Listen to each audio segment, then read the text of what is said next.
My name's Odaje Theodore, and my topic is about video games should be added into inpatient therapy. And what I mean by that is, so as I said in the last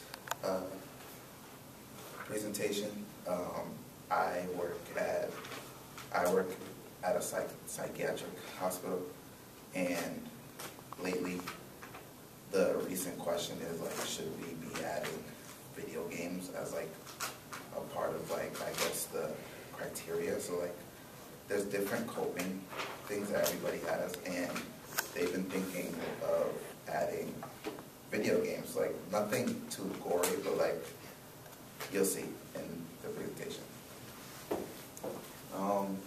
So far they've already started doing this at where I work, Cambridge Health Alliance, and a bigger name, Mass General. They've been exploring options of integrating, I guess, Nintendo and Xbox, and as you can see, I'm a bigger PlayStation fan. So the idea came about when, I guess in 2011, there was this man named Nick Garvin. He made a study that video games are, I guess, a coping, like a lot of kids don't see, it doesn't have like the bad effects. They don't have like, what's it called? Negative. Yeah, negative effects on, or as much as when they're restricted. So he suggested that 1 hour time limits is just enough for like a kid to like still love video games and like, but still not be too detached from reality. So this was what, when my job started the initiative, this is what they showed us. So our initial goal is to always have access to health services and interventions, and then what's it called, life experiences and mental health, social context of behaviors.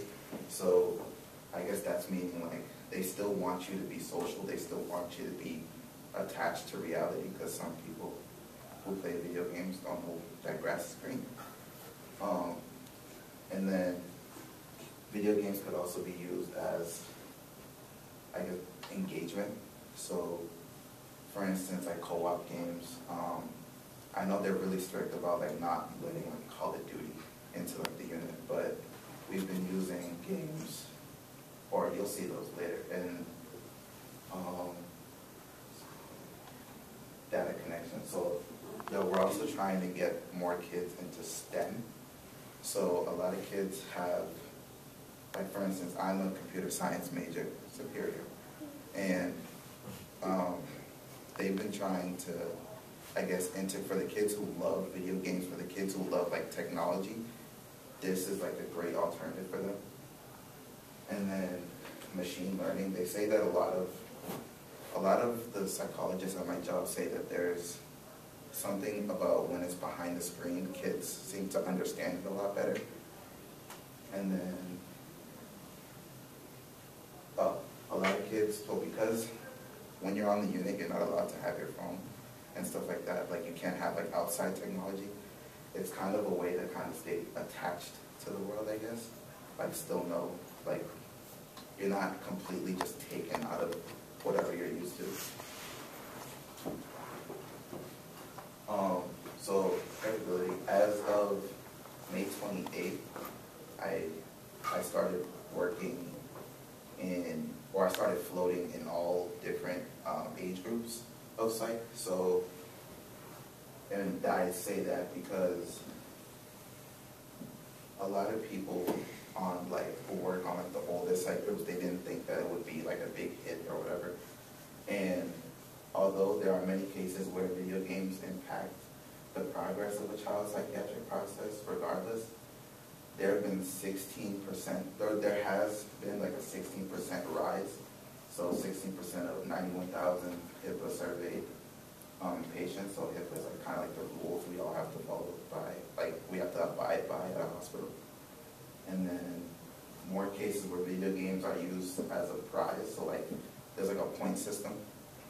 So like if you speak for to your provider, so like the doctor for like maybe an hour session, you get, I think it's like 15 and more minutes added on to your thing, whatever it is.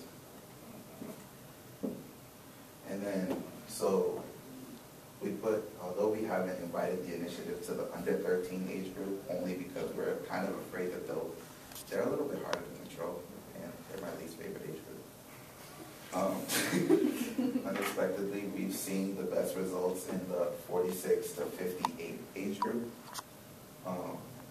Mario Kart and Mortal Kombat being the top games. They allow Mortal Kombat, yeah. Yeah, they were tied for first place, and then second place was Forza.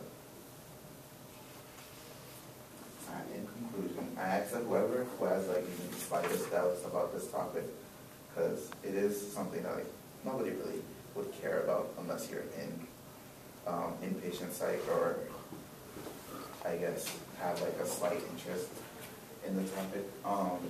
Think about a time where maybe you were a kid, and now I know not everybody has like a console or whatever, or like a PC. A lot of people, I mean, I feel like everybody has played like Subway Surfers or Jetpack Joyride or Candy Crush. So it's a way of